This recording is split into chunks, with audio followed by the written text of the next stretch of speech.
Today's episode is brought to you by the Tax Defense Group. Tax season is here, and that means it's time to file. Instead of going through the hassle of walking to an H&R Block, you can call the experts at the Tax Defense Group. They can handle your tax filing anywhere. Also, for a limited time, if you're a W-2 employee, you can save half off your filing. All you have to do is call the Tax Defense Group before April 15, 2020, and mention that you saw this ad on UCast Studios. Call the Tax Defense Group today at 800-850-7973. The number again is 800-850-7973. And you can visit them online at thetaxdefensegroup.com. Also, shout out to our second sponsor, Junkie. There are millions of good paying jobs out there, and what might be holding you back from getting one of them is having an up-to-date, well-written resume. Junkie offers a resume writing service for the low cost of $145. And with only a 3-day turnaround, you can't beat the price and delivery time. Call Junkie today at 805-587-7966, and you can visit them online at RiderJunkie.com. Mention that you saw this ad on UCast Studios, and they'll get right to work. Welcome everybody back to podcast. Let's be real, I don't know on a normal day what number podcast it is. I especially don't know now. It's been a good 2 weeks since we did the pod. Well, it's no we today, it's just me. It's back to me. Where did that bring you? Back to me. No, on a serious note, yeah, Rod was, we were already sans Rod for like the last 2 podcasts, I believe. Obviously, his people are very susceptible to the Rona, so he was not making any more trips over here. And now Florida, kind of behind the curve, I would guess, is on lockdown. Our county was already on lockdown, but then Florida went afterwards. And so that basically means if you're out traveling, you're traveling at your own risk. There is no NBA season. It was already kind of difficult for Eric to get here in the first place, so we just figured, yeah, I would be thugging it out on the pod alone until, man, who knows? Who knows with anything right now? Who knows with anything time related? Yeah, the NBA, the world, who fucking knows? But yeah, last week I was not prepared for a pod. There were some things going on, and also I didn't really know until a little bit beforehand that I was going to be short-handed, that I was going to be by myself, so I definitely was not prepared to go solo, but the show will go on, dawg. The good thing about the podcast, I said, is that we were already talking about subjects other than basketball anyways. Basketball will still be here, of course, especially today, because there are some things to discuss, but it's not like I wasn't spending anywhere from like 30 to 40% of the podcast talking about other things when Eric and Rod were here. So we're just gonna keep it moving in these desolate times.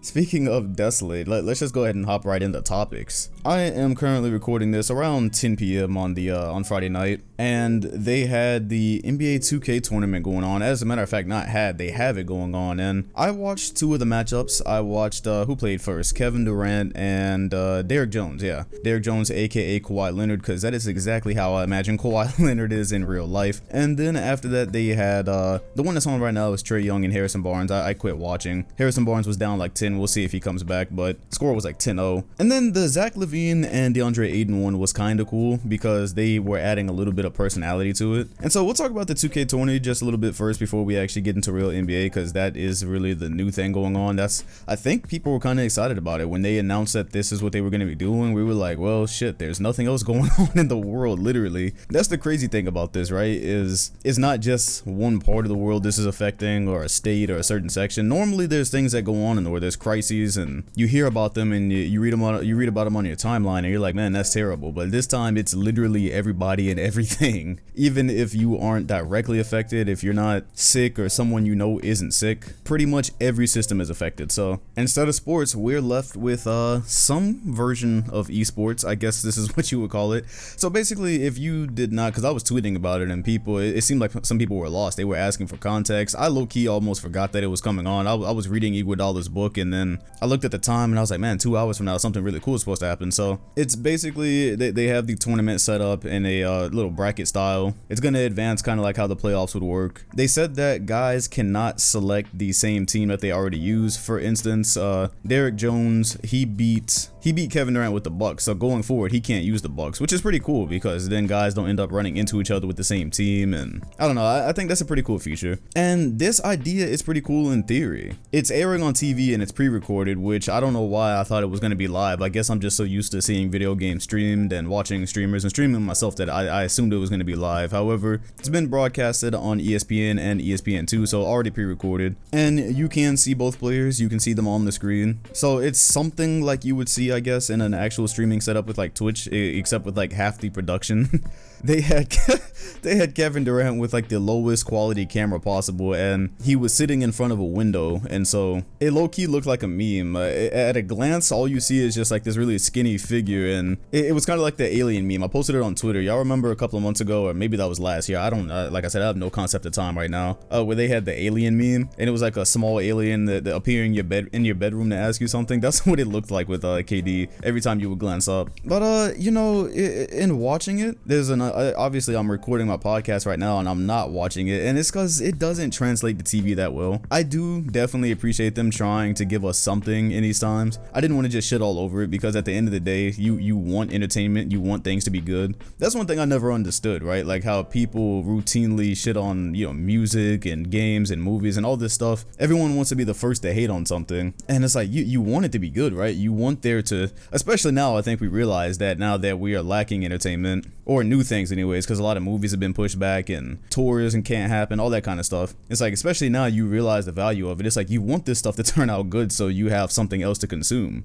However, this, I'm gonna be real with you, bro, this just is not it. I think it would have worked out cooler, and maybe it wouldn't have drawn the ratings they were looking for or whatever, but I think this would have been a lot cooler if it had been done on a streaming platform like Twitch or Mixer or whatever. Let's be real, it would have probably been done on Twitch. I think it would have been much cooler there, because on TV, first of all, with it being pre-recorded, I don't know, that just takes something away from it. But then it would have been cool watching it with other people and interacting, kind of like you do with I know there was like a big YouTuber event like last week. I saw updates of it on Twitch. I didn't really get to watch it, but you had like Troy Dan and all the other YouTubers, and I'm pretty sure people were watching that live. I think there's something about watching big events live that's a lot cooler than putting it on ESPN and sitting on your couch and having to tune in for it. Like, personally, I think I'm just gonna catch the highlights of these tournaments. I don't think I'll be, you know, punching out a schedule to sit and watch these. But then again, maybe I will, because what else am I gonna be doing? Staring at a lake?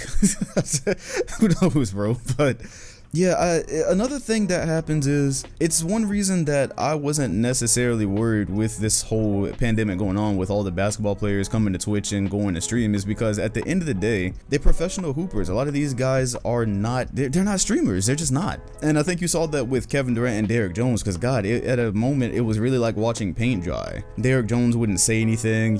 Kevin Durant was trying to talk to him at some points, and Derrick Jones was barely responding. However, that part I kind of get, because when I'm playing the home in 2K and I'm really trying to win, we're not sitting and talking and joking the whole time. We're trying to get a dub. But there were some points where I was just like, man, come on, there could be a little bit of conversation going here, and that's what made the Zach LaVine and DeAndre Ayton game a little bit more digestible, because they were talking about their experiences in the NBA. DeAndre Ayton was asking him about his game winners. Zach was talking about arenas he liked to play in. That was pretty cool. They had a little bit more charisma. And then KD and Derrick Jones, it was really just, yeah. I just say it wasn't a great start, but I don't know, we'll see as we get more personalities on there. I know that Patrick Beverly is supposed to play. Trae Young playing Harrison Barnes. I mean, Trae Young seems to be having a little bit more conversation. I saw B-Saw's tweet out, actually. He had a tweet and he was like, don't take content creators and streamers for granted, because when you watch people who aren't that thing, they're not content creators and they're not streamers, and they're not used to being in front of a camera and entertaining a live audience, which is, I know I'm splitting hairs here, that's different than basketball. But I'm talking, you know the difference between fucking professional basketball and like streaming, right? Yeah, when you watch people who don't do this try to do it, it really isn't as entertaining. It's not as fun. And that's where I think this would have probably been a bit cooler on Twitch, like how they did with the YouTubers last week, because then maybe even the players could have been interacting with the fans a little bit, just a little bit. Obviously, when you're trying to win, you can't be reading the chat the whole time, but I thought that would have been a little bit more interesting. But then again, this probably has something to do with ratings. I'm sure money's involved somewhere, so you're gonna get more of that on ESPN than you're gonna get on Twitch. So from what I've seen so far, I was like, yeah, you know, during the game, it's like it got boring to a point. I got my Nintendo Switch out, kept playing Zelda anyways, because I'm logging some serious hours on Breath of the Wild right now. So when the score looked like it was out of reach, I just kind of started playing and listening to them play. And it really seems like one of those things where it's just I'll scroll Twitter and I'll catch the highlights, and then when you get to the later rounds, maybe, or when you get to like more interesting people, like I don't think I really want to see Derrick Jones play live. When you get to some talkers, that's what I would like. You get to some talkers like Trae Young and Pat Bev. If something like that happens, I think that might be interesting. But right now we're in our early stages, and that just kind of is what it is. But again, shout out to them for trying to put something on, because these times are just extremely desolate in every way that you could imagine. Like I'm looking at every time Skip Bayless tweets, which I don't know why his tweets keep showing up on my timeline because I don't follow him. I think some people that follow me or that I follow like his tweets sometimes, and I see him talking about what's coming up on Undisputed, and I'm like, good lord, these are desperate times. Discussing who's the best number 3 to wear a jersey for like the millionth time. I feel like we've had that conversation before with AI and Wade and all that. He's found like a million different topics to talk about with LeBron James. I'm like, bro, really? Yeah, simply put, shit's a struggle out here in the sports world. It's low-key worse than what I used, because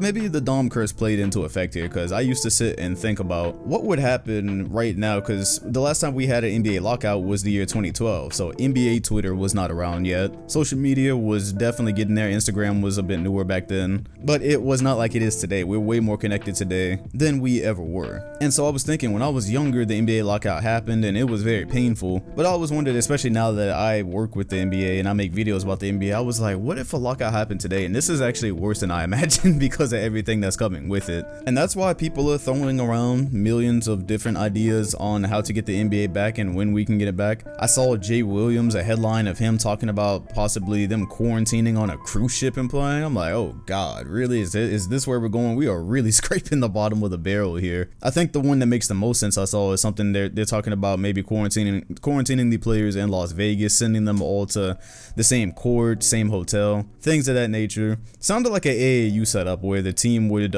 be waiting on the bleachers for the other teams to finish. And regardless, I think the earliest any of this could happen is around like the July territory. Things are weird right now, right? Because where I'm at, I don't know where y'all are at. Well, of course, the president said that things are supposed to be locked down until the April 30th. That's where he has extended the social distancing guidelines to. And so the schools down here where I'm at in Florida have said, okay, so we're planning to open back up May 4th. Now, I personally don't see that happening, although by the day I'm getting a little bit more desperate. I'm like, yeah, I kind of hope society is able to open back up way sooner than later, but I don't see how 30 days from today we're just gonna be back at it like nothing ever happened. And so I don't see schools doing that. But anyways, the point of talking about that is, of course, the NBA, and that's a much bigger entity. And even if you're not gonna have crowds, you're talking about scorekeepers, all types of training staff. There's a lot of people that have to be together. And so before we're at a point where games could even happen without fans, I would believe you're probably talking around like July. And so look, I get it, right? Nobody wants to have life on hold until around November, because if we don't finish the 2020 NBA season, if we just scrap this, and we're in April right now, and say an announcement came out tomorrow, it's not gonna happen, but say an announcement came out tomorrow that the NBA was scrapping the season, you would then assume the next time we're going to see basketball at best would be around Halloween. It's gonna be around October. Of course, you got preseason basketball before that, but preseason basketball gets old extremely quick. So the basketball we care about, you're talking around October. That's half a year away. That's 6 months away. I can understand why people are like, yo, if we have to play with no fans, if they have to play with practice jerseys, if they have to be in a college gym, wherever, just finish the shit. And I get it. I get that. I guess the thing with me is I'm just looking at this from a standpoint of it's completely uncharted waters, because on one hand, like I mentioned in the podcast weeks ago, there is money on the table. There is deals that they've signed with like ESPN and whatever network is supposed to host the playoffs and all these different games. So there's tons and tons of money lost if no NBA comes back at all, and that could possibly have future ramifications. But then on the other hand, I'm also wondering about like, okay, if you're playing basketball in July, then you're moving free agency back too, you're moving the draft back as well. You know what ends up happening, because the 2012 lockout was not that complicated. The 2012 lockout, we still ended up having the draft and whatnot,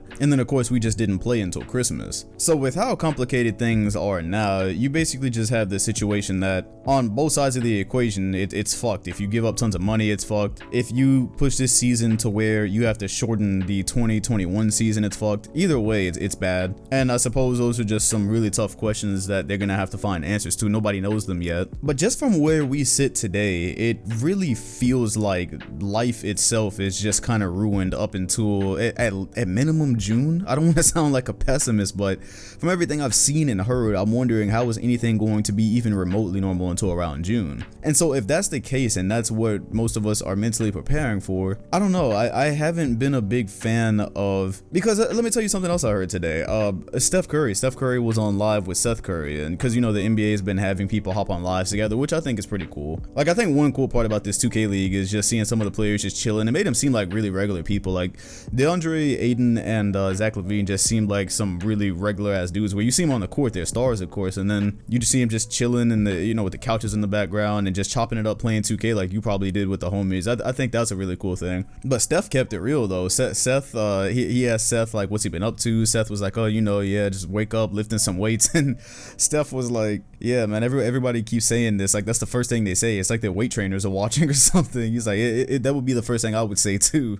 Of course, implying that, fam, most of these players are probably not, you know, keeping as strict as they say they are. And even if they are keeping strict to something, it is just obviously nearly impossible to stay at the level they were during the season, because everything's closed, bro. Even if you have a private gym, whatever, everything's closed. It's way harder to move around, especially depending on where you're at. Just a quick reminder for everybody to check out the sponsors of this video. Both Tax Defense and Writer Junkie links can be found in the comment section and description of this video. And so I guess where I've always stood with this whole thing is, okay, if we're looking at life being altered until around June, nothing even remotely normal, you're talking about starting a season back in July, and players are going to be definitely out of shape, definitely nowhere near where they were at the end of the season. Like we've already established, that's pretty much impossible. There's going to be some really ratchet looking basketball, and then it's not going to have any fans, more than likely. I would say that's like a 90% chance, which is something LeBron James has not hid the fact that he's not a fan of that, and I agree with him. And so you're going to do all of that and end up pushing the 2021 season, maybe not put whatever's going to happen to it, you're going to end up bumping into that season as well and putting an asterisk next to that one as well, because you're going to end up cutting games. You're going to end up with like a lockout shortened season. So if they don't alter the schedule, they're going to end up rushing through that season like they did in 2012, like they did in 99. That leads to more injuries. You see all the problems that creates. And so I guess the thing that I was always wondering is, why do people want to create so many problems with the 2021 season to get an extremely weird looking finish to the 2020 year? Because regardless of what happens now,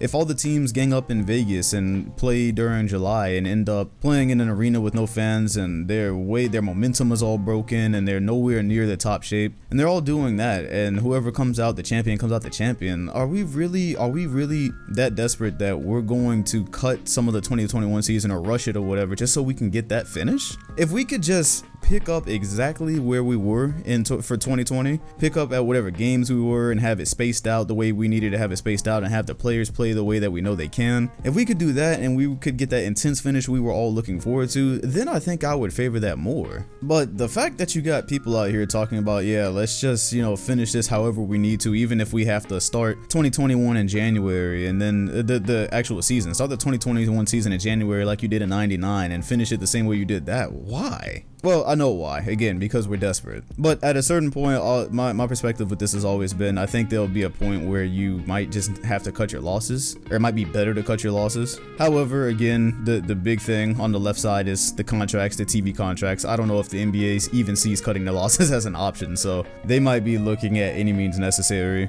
Now, the issue with that is, again, uncharted waters. Nobody knows what even a week or two from now is going to look. Although cutting losses for the NBA may not seem like an option, we again don't even know what the world is going to look like in a month. We don't know how much worse this is going to be. We don't know a damn thing right now. I think they're assuming that they're not cutting their losses with the best case scenario, and the best case scenario being we'll at least get to salvage some of this summer. Things will be able to open back up. It may just become a thing where playing the rest of the season is not possible, and if that's the case, well, regardless of if that's the case or not now, because like I said, the end of the season is, if we did finish it, it's going to be something, it's going to be a ratchet product regardless. Something I've been thinking about is just how crazy it is that certain players are losing, and this is in terms of basketball. There's worse things going on in the world than people playing sports or not playing sports. But the thing I was thinking about is like, man, all of our greats, right? One specific thought I had in my head was like Giannis and the story that we had with free agency. His free agency is at the end of next year, at the end of 2021. So 2020 is a big deal because that superstar's last year on his contract is always a really big thing. That's always the, okay, he might want to make something happen, or the team has to make something happen, because if A doesn't happen, then B, then C, blah blah blah, he ends up leaving, right? And so 2020 again, the Bucks were winning again. They looked pretty much as good as they did last year. Don't know if they were everybody's favorites to win the title, but we all did agree that Giannis needed to make the NBA Finals this year. The Bucks needed to make the NBA Finals this year to have their best chance at securing him for free agency and beyond. And the fact that he might not even get that chance now, the fact that that might not even play out, that's crazy, because you're just gonna jump straight to the 2021 season, and that's gonna be the last year on his contract. I feel so shitty about the fact that we've been appreciating everything LeBron has given us for so long, and specifically for me this year, because y'all know it's no secret, I loved watching Laker games. As a Celtics fan, I love watching LeBron James and Anthony Davis. Shit was awesome. Part of it's because I feel like I didn't get to really savor Kobe and Gasol enough. I was a lot younger when that happened, and they were the super ops. Oh god, back there in my big 3 days with the Celtics, they were the super fucking ops. It was Kobe, LeBron, Gasol, Dwight, all of them. That's a super duper ops. And also I didn't have like free league pass, and streams were a lot harder to come by back then, so I didn't see every Kobe and Gasol game, but I saw enough. Well, now that I'm this age, not enough. I wish I had seen all of it. Anyways, yeah, I loved watching LeBron and AD, and now I'm just thinking this season I was so appreciative of the fact that, man, LeBron has literally kept a certain pace since I was like in middle school, and I'm 24 now, and this is so cool because it's like he hasn't really missed a step. You can see a difference in his game, but he's still always in the conversation for the best player in the league. And so now we're looking at it, these are valuable days dropping off of his career, because we're closer to the end than we are to the start. Obviously, we were thinking Father Time catches up with everybody. It just does. There's not one player that Father Time didn't get in some way, shape, or form. Even though Jordan was looking decent during his Wizards years, Father Time still caught him. Father Time caught Tim Duncan there at the very end, Kobe. It got everybody, and it's going to get everybody. And so you never know when that last moment that we're going to see LeBron James in the form that he's in, you never know when that moment is. And so these are very valuable moments just dripping off of his career, and that's extremely shitty. Guys like Chris Paul, who were having a very important career year, not in terms like the best year of his career, but the fact that he was traded to OKC where we all thought his career was sent to die, and they were pretty much tied with what Westbrook and PG had last year at this point. I believe I saw some record like that, maybe like a game difference. But yeah, just so many cool things, and so much valuable time just dropping off of players' careers, because who knows, Melo had just made his way back in the NBA. Not that anybody outside of Portland really cared about the Blazers, let's be real. I like watching Lillard play. I mean, it's an awesome thing, but still, come on now. Yeah, just a lot of value being lost here, and just a lot being lost in general. Obviously, a important part of this podcast. I mean, I don't think I'll do it every week, but since I haven't podcasted in 2 weeks, it is important to talk about the life version of this, and you know how y'all are experiencing it and how I'm experiencing it. Thankfully, I don't know anybody that's sick at the moment. I'm not sick. I am a fucking germaphobe now. Let me tell you, like, I was always a very clean person, always like to keep my apartment clean, myself clean, like to keep my life in order. But now that this thing's happened, I was just thinking to myself, like, man, I don't know if I'm ever going to shake anyone's hand again, because I'm so used now to the elbow bump and the fist bump. This thing has me paranoid. I don't think I ever want to like physically grab somebody else's hand unless it's me and a female doing whatever we're doing. Yeah, if you just the homie or I'm making your acquaintance, I think a fist bump is just gonna have to do from now on. But yeah, I am staying as clean as possible. I really don't go out much. I've had to make a conscious effort not to touch my face, because I think that's just something we do throughout the day without even noticing, whether you're just scratching your face or just rubbing your chin. I used to rub my chin a lot whenever I was thinking. I'm doing it right now. As I said that, I'm sitting here like stroking my beard like a villain. But yeah, I am taking every possible measure to make sure that I do not contract this, because I'm probably not going to die from it if I do, but I don't want to pass it to anybody who could, especially not my family. And also, I don't want that shit, bro. Have you heard? I've been reading people's experiences with this, and it's just the flu, a slightly worse flu people, y'all gotta hold this L. Y'all gotta take this big L, because the way I've heard people experiencing this, one dude was talking about how he feels like every day is his last day, and he feels like if he goes to the hospital, he's gonna die, but he also doesn't want to infect his little daughter. Like this, I don't think people realize it. Maybe they will if you're unfortunate enough to contract it, but unless you're asymptomatic, apparently this thing gets really, really bad. And so last summer around June or July, back when I was watching Hunter x Hunter, that's actually how I got into Hunter x Hunter, because Eric and Rod, they told me it was a good show, and then I felt really, really ill. Like the first week of July, that's when it was. Yeah, first week of July, I just got really, really sick, and so I was in bed for almost that whole week, and I just had the iPad on letting that play, and I believe that was just the flu. It was something. It was like your common sickness whenever you fall really ill. That's whatever that is. That's what I had, and I felt like death every day. So I'm like, man, if you're telling me there's something out there that's like a couple of times worse than that, Chief, I think I'll leave my place when it's essential. Except for exercise, I consider exercise essential. That's the other thing, right? Because that's where things are getting really, really desolate.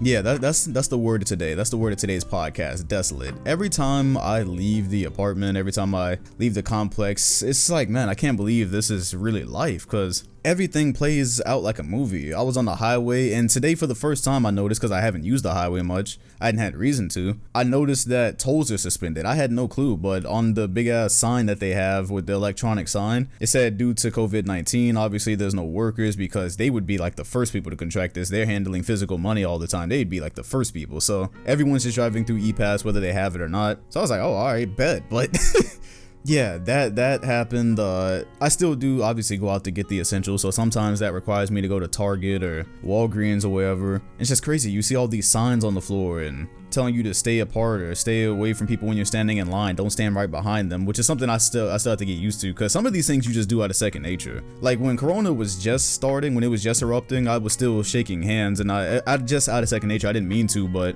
like I was at my little brother's weightlifting meet, and his coach came up and I shook hands with him, and after he did it, I was like, shit.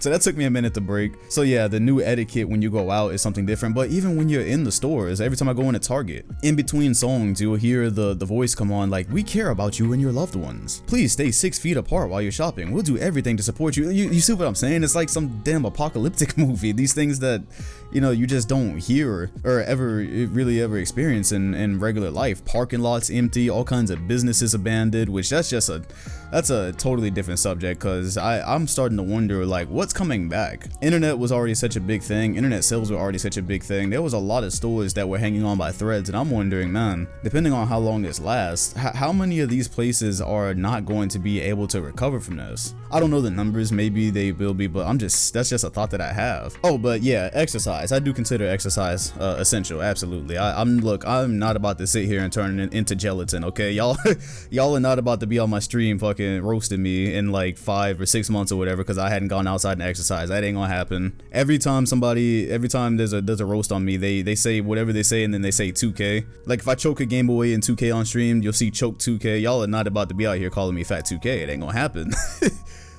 So yeah, consider that essential. But so what I was doing, first of all, I tried to work out in the living room. That shit just doesn't work for me, man. I was doing some push-ups. I have like a deadlift, not the Olympic bar, but I forgot, why am I blanking on what this tool is called? It's made specifically for deadlifting, like the handles are on the side. So I was doing some workouts with that. I bought some resistance bands, but I don't know what I'm doing wrong with those, because I feel like they're gonna snap in half if I pull them any farther than I'm pulling them right now, and they barely come up anywhere. So I was doing that. I was like, fam, this is not gonna work. So outside my complex, luckily they had like 3 little stations. Like there's a park and there's a lake, and then there's like this little outside area, and it was like a very ghetto looking pull-up bar / dip bar, or I just call it apparatus because it's not really a bar. You wouldn't really know what to do with it unless you went up and read it. So they had that. They had one where you could sit actually and attach your resistance bands to. Then what else did they have? They had a park, obviously, so some people were getting creative with the monkey bars and whatnot. Anyways, long story short, all of that shit got canned within time. So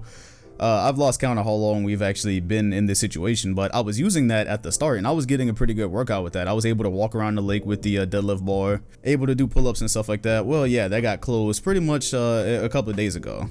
So that's cooked. Pretty much daily, me and my brothers, we were walking to the basketball court because it's a good 25-minute walk from where I'm at. And normally we would drive there, but one of the more difficult things right now to get an adequate workout for is our legs. Because obviously we're used to squatting some decent weight and leg pressing, heavy weight and all that. So if you're just talking about doing some body weight squats or whatever, we don't really feel that. And so you do as much as you can. I think I'm gonna get a bike soon, but yeah, we would walk to the court. Also for cardiovascular. And then come today, I think, sadly, the court is closed.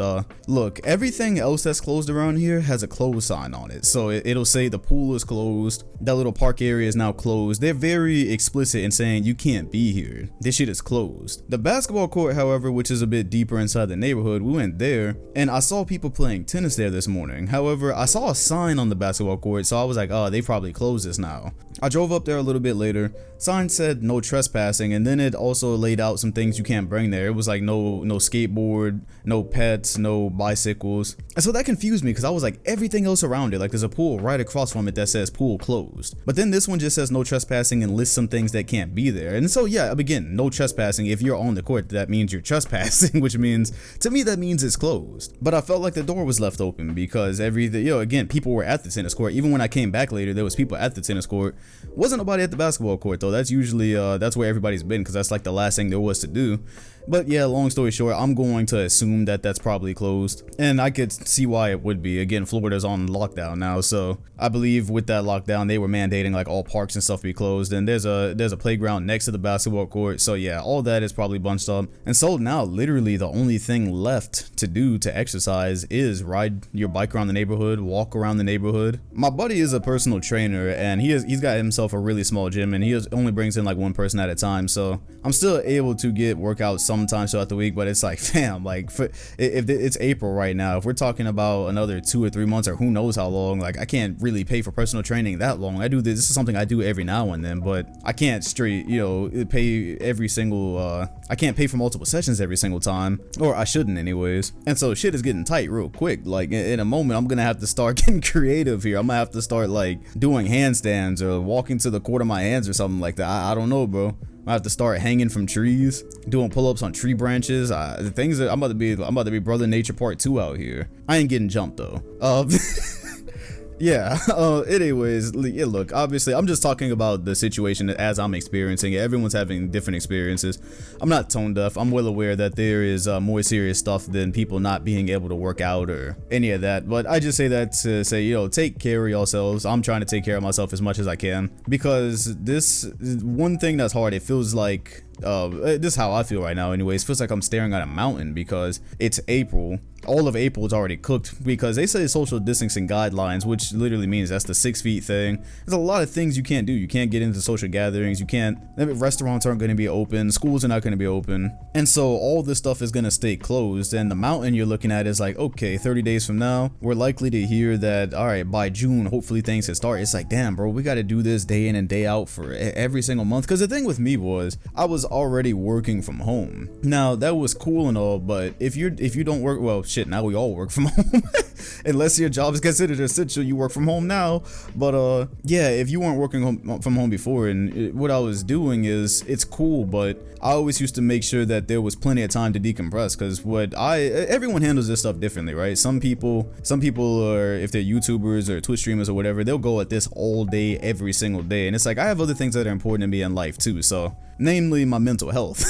That's really important. I don't think you have a whole lot without that. And so I didn't, I was like, I'm not gonna be sitting at a computer the entire day, especially because I don't have coworkers. That's one thing that happens when you work from home. You don't have coworkers. You don't have just set social gatherings every day or social settings. So you got to go out for that stuff. So normally throughout the week, I would get out regularly. Sometimes I would just go see a movie at midnight. I would make sure I went out somewhere, like all the time. Even if it was just for that day, I went by the pool to read, just so I can get some sun, get outside. I thought that was really important. And like all of that is clamped now. So one of the things it starts to feel like is every day starts to feel like it's on repeat now, because that was the stuff that I was doing to get away from I don't call this work. I never refer to what I do as work because I enjoy it. I enjoy videos. I very much enjoy streaming, so I don't call it work. But I mean, it's what I do for a living. So that's my professional life. Put it this way, that's my professional life. So I like to get away from my professional life sometimes. I think, well, for me, I know I'm more successful at this stuff when I'm taking care of other parts of my life. And so I always made sure that,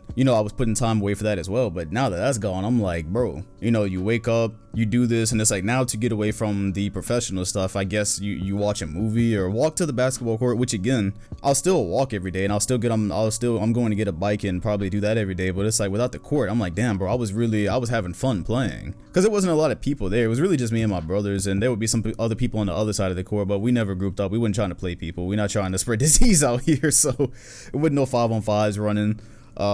But yeah, I felt like I really did up to last week. I felt like, okay, cool, basketball is the thing that's going to keep me sane here, because I'll be able to go and shoot around or play 21 with my brother, or just, just do little simple things like that. I was like, when the world needs a hero, basketball, as usual. And yeah, now that's gone, it's like, okay, now I can read my books inside my apartment. I can watch some movies inside my apartment. I can play other video games besides 2K inside my apartment. Hey, look, it's awesome. It is definitely awesome. I'm definitely thankful to be in a situation where that's kind of like one of the harder decisions, but it's also like, yeah, like I'm looking at this 30 days from now, 60 days from now. I'm like, this is desolate, bro.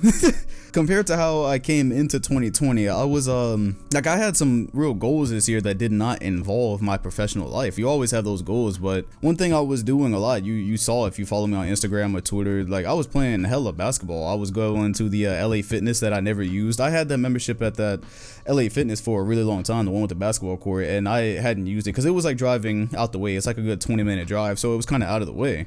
But this year I was like, I really need to get back on because I used to play all the time when I was in college. Hadn't really played much. And so at the beginning of this year I was doing that and it was just awesome, man. Like it had some really cool moments. I got to be on court with Brandon Bass a couple of times because he was in there training. I met some dude who he was playing overseas and it was cool. He showed me some things because we played one-on-one and obviously he's one of the best people I ever played against. But he was actually, he was one of those people who played basketball and he wanted to like give you pointers. He didn't want to just cook your shit. He wanted a challenge as well. So he was giving me pointers on my game and shit like that. And it was just really cool.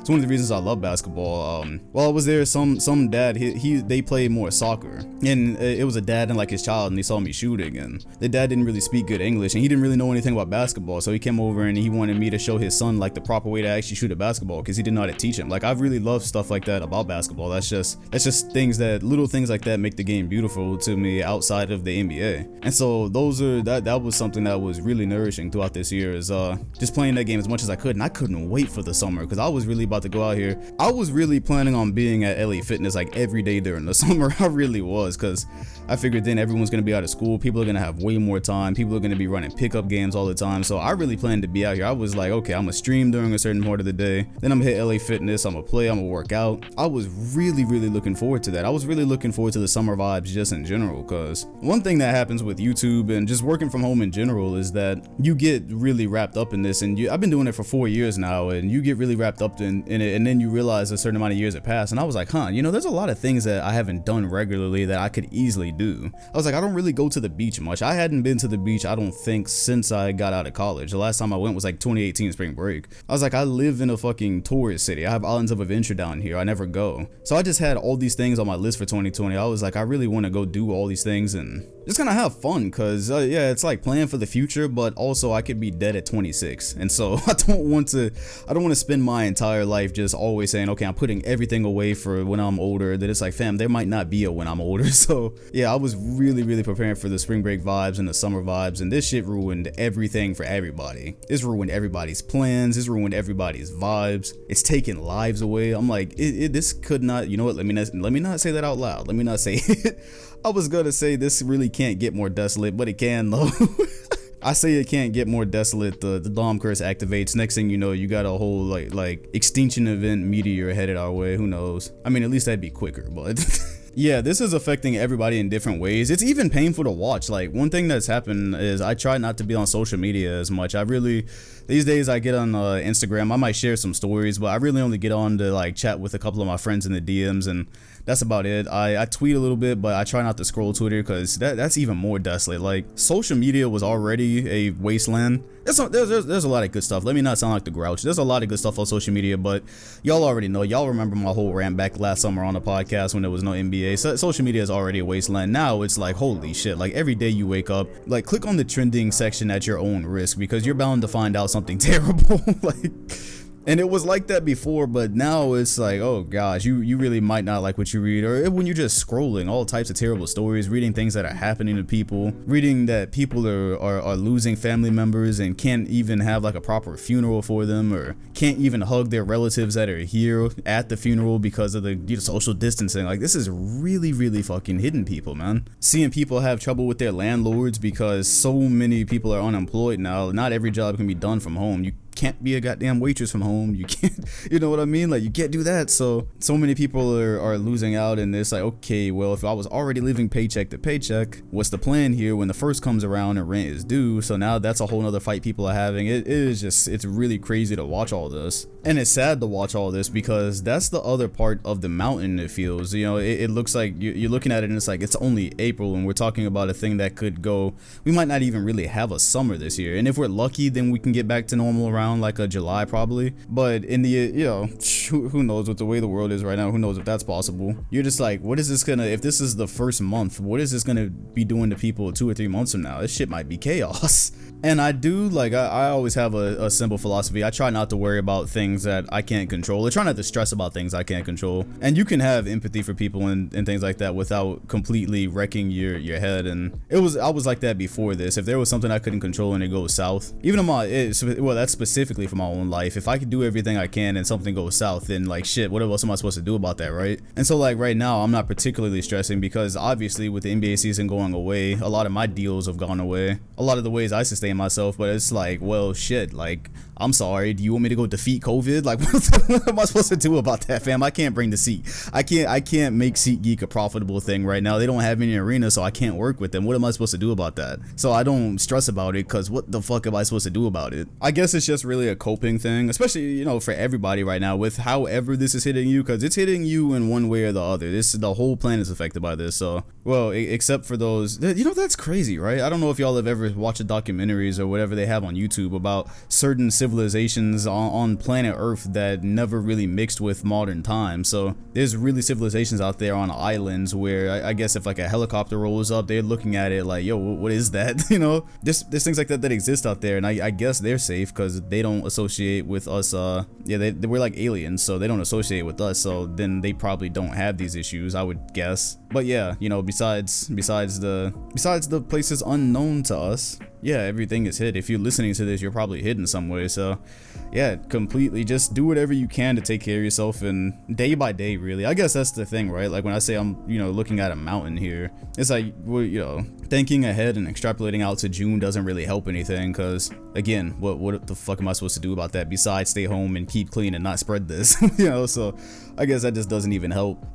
Yeah, I guess if you're younger, you're a kid, or you're still in school, this is probably, you know, I guess it depends, because you probably will hear if your parents are laid off or something like that, then yeah, that is gonna end up affecting you. But I guess there is a certain section of people that see this probably as like a snow day or a snow, let's call it a snow indefinite, because you know, you have snow days where you don't go to school, but some people are just kind of out indefinitely. And so if you don't have any financial obligations and you don't have any reason to worry about financial problems, then I guess this is just like an indefinite summer vacation for you, minus the sun and outside and beaches and all that. But you know, if I'm not even gonna lie to you, okay? One thing I always try to do is I just keep it real. If I was in the 7th grade, if this was 7th grade me right now, back when I was just on PS3 all day with the homies, this shit would be gold to me. This would be gold, because I wouldn't have a real understanding of the world. When I was in the 7th and 8th grade, the stock market crashed, and I really had no clue like what that actually meant. I knew we were in a depression. I knew the economy was bad. I knew my school couldn't have our trip to Islands of Adventure in the 8th grade because like there was just no money for it. But other than that, I didn't know anything about the housing market. I didn't know anything. I didn't, and especially I think, you know, empathy is something you develop over time. In the 8th grade, I didn't really understand what families were going through, so I never really felt much of that. So yeah, if this was 7th or 8th grade me, I'd just be like, oh word, like you said we might not have school again this year? All right, cool. Me and the homies on 2K9 infinitely. Infinitely, playoff brackets, Call of Duty, World at War, all that. That would just be 8th grade me without any kind of understanding of the world. I promise I'm not that much of a piece of shit. But yeah, because I have more of an understanding of the world now, and you see these families, and well, first of all, yeah, like I said, everyone's affected by it. I am affected by this, but then also seeing how other people are affected by it, it makes it hard to just kind of chill throughout the day. Like these days, I don't know, I guess I'm getting through a lot of the NBA books. I'm reading Andre Iguodala's book right now. I was reading it beforehand. Like I said, I used to go outside to read. I always like to be in the sun to read. I didn't like to, because I'm here all the time working anyways. This apartment, this place is my professional life, so I'm here all the time anyways. And so whenever I wanted to go like relax or decompress or anything like that, read, always go outside. It costs nothing to be in nature. Well, now it does. It might be illegal right now, but at least at bare minimum, it's inconsiderate to be out right now. But yeah, I would always go out in the sun, pop open the book, finish Derrick Rose's book before all this happened. That feels like an eternity ago. Luckily, I have tons of books that I hadn't finished. I still have Pistol Pete's book sitting in there. What else do I have? Let's see, because I bought a bunch of books at one time, and then I just didn't read like most of them because I got stuck on the book of I'm sorry, not the book of basketball. It's this book. A love story. There you go. A love story. It's basically, I think it's like some ESPN like transcript or something turned into a book, which is kind of why I didn't like it, because it didn't really have the structure of the type of basketball books that I like. But because that, yeah, it took me a year to get through it, mixing it within my daily life and other things that I was doing. So for that reason, I have books from like the end of 2018 that I didn't end up reading. And so they're sitting there. And the reason I say thankfully is because I'm pretty sure Barnes and Nobles is not considered essential. And I like my books, I like my physical books. I don't like to read ebooks. I don't like to be sitting there scrolling on my phone unless it's a book that I would rather not have a physical copy of, like because of the topic or whatever, then I'll have it on my phone or iPad. But if it's a sports book, and especially because I collect those, I want that physical copy. So especially with how long it takes me to read, and because I still do other things in life, like my job really did not change at all. I'm still like, if anything, I need to Twitch stream more. If anything, I need to make videos more. Yeah, luckily I still have books that last me for a minute. But yeah, I'm reading Iguodala's book right now. It's really good. I actually don't even know what it's called. It just says a memoir on the front, and it has a big ass picture of his face. I forgot the name of it, but yeah, it's really cool. Right now I'm at the part where he's talking about how he was in college, and his whole Iguodala is really intelligent, so, and he always has been from reading the book, so it's really cool to hear his perspective on things. He has a whole thing in there talking about the NCAA and how that played such a big part in him dipping out on Arizona in his sophomore year, because he realized that whole system really just takes advantage of players. So when he realized that he was good enough to go be in the league, he was like, yeah, I'm gonna go. That man had two different coaches basically take advantage of him when he was in JV in high school and his college coach, and basically he perceived that the coaches were taking advantage of him because he found out that they didn't want him to leave their program because they have this superstar player. Why would they want him to leave? They're eating off that. And so he was talking about how his JV coach basically held him back because he wanted him to keep playing there. And then in college, he talked about how he never got any kind of positive reinforcement from his coach until it was time for him to make that decision of if he was going to go to the draft or not. And he had somebody kind of put it in his ear that, yeah, like, because he didn't know he was good enough for the NBA because of the way he was being coached in college. He didn't actually know he was good enough for the league. And so when his teammates told him like, yo, you're on this draft board, and he had agents reaching out to him, that was all news to him because he felt like his coach had never really given him any kind of, I don't want to say gas. Nobody really ever needs gas, I guess. But let's just say he was oblivious to the fact that he could have been cashing out on his what you would probably call investment at that point. And so yeah, that was a really cool thing. And like I said, he's just so intelligent. He brings up some really good points about the NCAA and basically dismantles anybody who would say that players don't need to be paid or there's not an argument for that. He basically dismantled it from every standpoint, every angle. From the numbers angle, he was talking about how much money the coaches make versus how much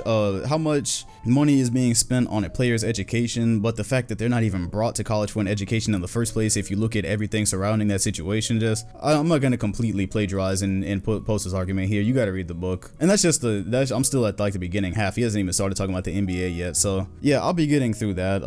I highly recommend that as well. I recommend, since a lot of y'all are listening to this, I assume that you're a basketball fan. I recommend basketball books over social media. And again, there's good uses of social media, but I really can't imagine, like now more than ever, that sitting and scrolling your feed is going to be healthy at all. So yeah, there's plenty of basketball books out there, and I guess a lot of y'all would probably have to deal with electronic copies right now, because I don't know if there is anywhere to get physical copies. But you can go on my Instagram. I made a post a really long time ago about basketball books. People always hit me up asking for books, and it's like I have a whole post right there. I'm like that Will Smith meme where he's pointing to something or he has his hands open like it's right here, nigga. Like, yeah, that's the post. But yeah, of course I've read books since then. Derrick Rose's book, definitely check it out. It's called I'll Show You. I would read the book on Steph Curry by Marcus Thompson, I believe. It's called Golden something. You just type in some of the words I'm saying, you'll find it. Google is very smart. He also wrote a book about Kevin Durant, which I have not gotten to yet. I don't want to settle for an electronic version, but I might have to depending on how long this goes. And yeah, those are some things you can definitely do to pass the time, because especially right now with no basketball, definitely cool to always read the stories and thought processes behind the players that you've been watching for a long time. Probably a good idea now more than ever. Speaking of social media, yeah, I just had a couple of different things to mention. Drake dropped his new track last night. I was thoroughly disappointed because every time Drake drops some music, like, you assume it's going to be heat. That's just what you do. I love Chicago Freestyle and When to Say When. I've been listening to those on repeat since he dropped them. However, everyone's at home. Obviously, social media is a really big thing right now. TikTok is getting bigger by the day. So Drake dropped the TikTok track, what is it called? Tootsie Slide? Yeah, I'm sorry, bro. That shit's ass. I'm sorry. Look, I am it's not that hard to, I really, if you can't tell, if you, I've put nuggets out there on my older podcast. If you didn't know, yeah, I like Drake's music, all right? I don't act like these bitch boys out here who act like you can't like Drake music. He's been making fire since I was like in the, when was that, like 9th grade now? Yeah, it's been 10 plus years, okay? You might not think he's the best, but the man does consistently drop some fire. However, that does not make me biased towards him. This is the Drake that I don't fuck with. The ones where with the catchy track. Look, okay, let me put it this right. Tootsie Slide is catchy. The beat is nice. I actually do like the beat, but it's one of those empty songs, and Drake has those, right? He has his real bangers, the ones where he's just talking, or his freestyles. Like he's got definite bangers out there. But then you get some like these where it's like it's clear that it's made just to be a trendy thing for social media. And this one, this is to me was like the equivalent of a video game cash grab. You know, the video games that drop and you were like, you know, they were just trying to capitalize on something. Yeah, that's what Tootsie Slide was for me. It's clear TikTok is getting bigger, especially right now. Everyone, there's a TikTok challenge to do for everyone who's at home right now. This man literally was just made like a hokey pokey dance for people to do at home right now, and that shit is gonna make him a bag. It's gonna probably dominate TikTok for like another month. So, you know, smart business move. But yeah, this one will not be going on the playlist for me. It's not gonna happen. What do you have? You have this song, Hotline Bling, back in the like 2015, 2016. I remember that became a big meme. I didn't like Hotline Bling. The Kiki, what do they call that challenge? The one to that song, Kiki, Do You Love Me? Yeah, fuck that song. I don't like that one either. Any of his songs that become like memes or challenges, like legitimate trends, those are the ones I never end up liking. They just, and it's not because they become memes, it's because like they didn't click with me from the jump. So yeah, Tootsie Slide is one of those. It almost looked like a tutorial video. Somebody said he looked like a burglar having fun in somebody's house. If you've seen the actual video, yeah, go look at the video in the comment down there. Dude said he looked like a burglar having fun in somebody's house. That shit is hilarious. But yeah, Tootsie Slide is gonna be a no for me. The Weeknd still dominates the month for now. Just dropped his album. Shout out Weeknd, well deserved. What he's the top artist on Spotify right now, like 62 million views, which is crazy. Cause y'all gotta go watch. Hey man, on some fake inspirational shit right now, but not really. Follow your dreams, bro. There's a video that popped up in my recommended, and it's of the Weeknd from 2000 and I forgot the year on it, but it's a video of him before he was actually famous, and like he's on the street and oh yeah, that's what it is. Look it up. It's called The Weeknd Sings Acapella or something like that. You'll find it, and it's from like 2012 or one of those years, early 2010s. And just off rip, I think he was probably high in the video or drunk, definitely one of the two. He hit some notes in the video, and then at the end of the video, like he's pointing to his boy because he was with his friends, and one of the dude's name was Joey Styles. I have no clue who that is, but he points to him. He's like, yeah, check him out, man. This dude is gonna blow. I'm telling you, one day he is gonna blow up. He's pointing to Joey Styles, and that is crazy because now here we are in 2020, and he is the top artist on Spotify, which that's a huge thing, right? And so yeah, on some mad corny fake inspirational shit, don't give up on your dreams, bro, because Weeknd look kind of desolate back then, bro. It wasn't looking, if he would have looked at the score back then, I don't think it was probably looking that great. And here he is pointing at his friend saying he's gonna blow up, and then, you know, here you are like a decade later. Shit was just crazy. So yeah, that's a bit of music stuff.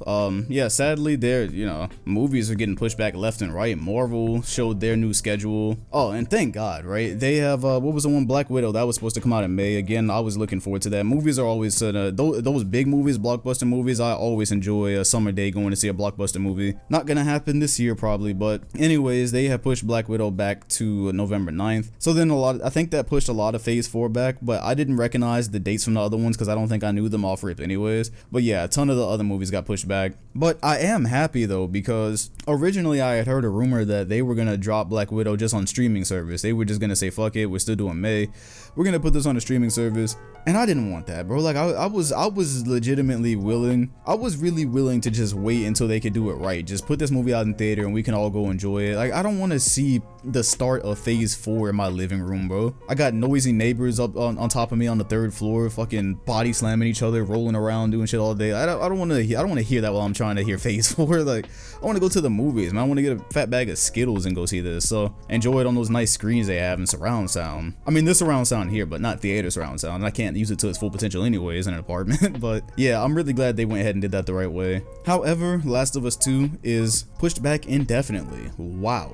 What does that mean? mean? That is interesting. You know why? Because they were set for May, I believe. Pretty sure they were set for May, so we were supposed to get that in another month. I wasn't too surprised when they pushed it back, because again, right now we're talking about like how are people even gonna vote? I think Wisconsin is supposed to vote next week. How are people even supposed to vote with these social distancing guidelines? How is that supposed to happen? So when you talk about anything where people need to go out and do something, you would immediately expect the numbers to be lower. Everyone is not gonna be downloading shit digitally. I don't like downloading things digitally. People were supposed to be getting their physical copies that they pre-ordered that comes with all the stuff. And so I think they saw that and they were like, yeah, let's go ahead and wait until people can get this game properly. They can receive our product properly. And so that's what they're doing. And they push it back infinitely, which is interesting because again, right now, uncharted waters. I keep saying that the two words of the day for this podcast are desolate and uncharted waters. And we could maybe salvage some of our summer, or things could go really left and we might be dealing with this up until fall. Who knows? I mean, I haven't heard any projections of that yet, but again, who knows anything right now? And if that were to happen, I'm like, okay, PlayStation 5 and Xbox Series X are supposed to come out in November, correct? And I'm starting to wonder now, are those even going to come out on time? Are we going to hit a delay for those? And so I'm just wondering for that, because Last of Us has not been announced at all as a next-gen game. So are we going to end up in a situation where the game, well, let's put it this way. If the next-gen consoles are not delayed, then, past November, then Last of Us 2 will not be delayed past November. So there's probably no real worries here, because even if the game drops in September, that gives people like 2 months to finish it before the new consoles. Of course, a lot of people are going to be hanging on to their older consoles anyways. We expect these next ones to be backwards compatible, so not huge problems there. But it is interesting when you look at some of these games coming out right here at the very end, especially like Cyberpunk, which I believe is supposed to release in that's one of those games like GTA 5 did for PS3, where it came out right before PS4. I believe that's what Cyberpunk was supposed to do. And so I think games like that are probably still on target. So I wonder what Last of Us is going to do, because they said indefinitely, so I wonder how far they'll be going back. Speaking of the consoles, yeah, it does feel, I think Scott the Waz, if y'all follow him, amazing YouTuber, definitely check him out. I think he summoned it up kind of perfectly. He was like, it's kind of hard to be interested or excited for these next gen consoles when basically the only thing we've heard is that they're going to be able to load old games faster. That's the truth though.